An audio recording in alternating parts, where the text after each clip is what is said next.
1-oktyabr 2025-yil kechasi o'zbek kino muxlislari uchun bayram bo'ladi, chunki Milliy to'da soat 8 da Ofsinlar serialining 8-seriyasi chiqadi. Bu loyiha chuqurligi va his-tuyg'ulari bilan qalblarni zabt etdi, yangi seriya esa bu taassurotni kuchaytiradi. Men qahramonlarning yangi qirralarini kutyapman.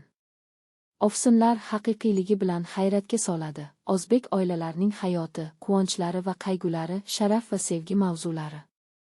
Qahramonlar tirik odamlar, zaifliklari va g'alabalari bilan, bu esa sahnalarni ta'sirli qiladi. Dialoglar tabiiy, manzaralar issiqlik qo'shadi. Rejissyorlik drama va hazilni muvozanatlashtiradi, soundtrack hislarni ta'kidlaydi. Serial oilaviy rishtalar, an'analar va kelajak uchun kurashni yoritadi. Aktyorlar ajoyib o'ynaydi, nigohlari so'zdan ko'proq aytadi. Ofsinlar hayot ko'zgusi, yaqinlarni qadrlashga undaydi. Premyerani o'tkazib yubormang, u his-tuyg'ular va muhokama sababini beradi.